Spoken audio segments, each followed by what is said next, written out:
جب چھینک آئے۔ عن ابی ہریرہ رضی اللہ عنہ قال قال رسول اللہ صلی اللہ علیہ وسلم اذا عطس احدکم فلیقل الحمد للہ۔ حضرت ابو ہریرہ رضی اللہ تعالی عنہ سے روایت ہے کہ اللہ کے رسول صلی اللہ علیہ وسلم نے ارشاد فرمایا، تم میں سے جب کسی کو چھینک آئے تو الحمدللہ کہے۔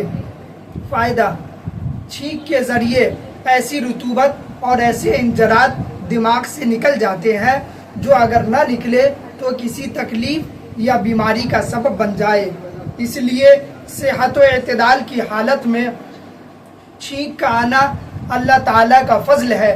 اس لیے یہ ہدایت ہے کہ جس کو چھینک آئے الحمدللہ کہے، اور جو کوئی پاس ہو وہ یرحمک اللہ کہے، یعنی یہ چیز تمہارے لیے خیر و برکت کا ذریعہ بنے۔ پھر چھینکنے والا اس دعا دینے والے بھائی کو یہدیکم اللہ ویصلح بالکم کہہ کر دعا دے۔ یہ بھی مسنون ہے کہ چھینکتے وقت ہاتھ یا کپڑا منہ پر رکھ لے۔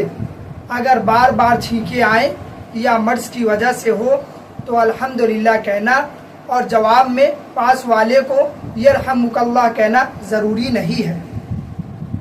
تواضع اور انکساری۔ عن ابی ہریرہ رضی اللہ عنہ قال قال رسول اللہ صلی اللہ علیہ وسلم ما تواضع احد للہ الا رفعہ اللہ عز وجل۔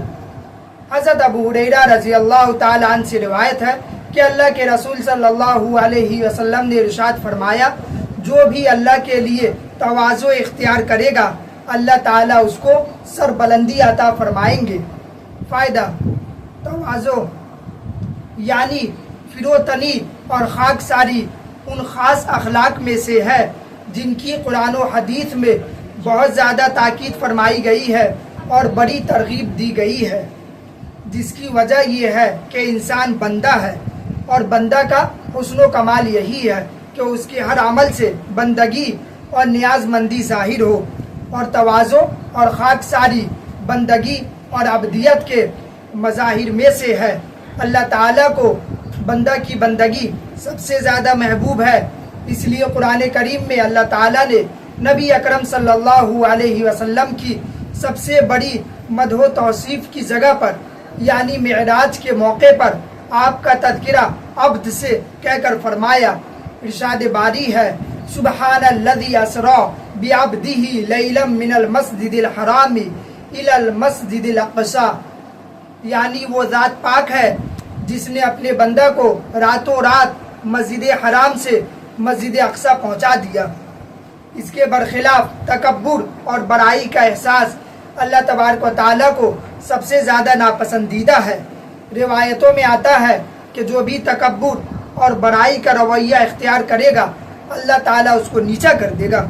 اس کا نتیجہ یہ ہوگا کہ تمام لوگوں کی نگاہ میں ذلیل و حقیر ہو جائے گا، اگرچہ خود اپنے خیال میں بڑا ہو لیکن دوسرے کی نظر میں ذلیل اور بے وقت ہو جائے گا۔ ایک روایت میں یہ بھی ہے کہ جس کے دل میں رائی کے دانے کے برابر بھی کبر ہوگا وہ جنت میں داخل نہیں ہوگا۔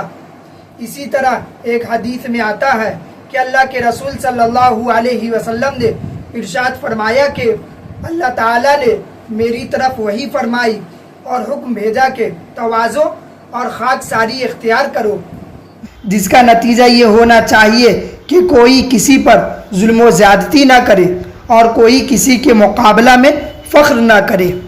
اللہ تعالیٰ اس خبیث مرض سے ہم سب کی حفاظت فرما کر حقیقی بندگی اور فنائیت نصیب فرمائے تاکہ دنیا اور آخرت کی کامیابی سے ہم سرخرو ہو سکیں۔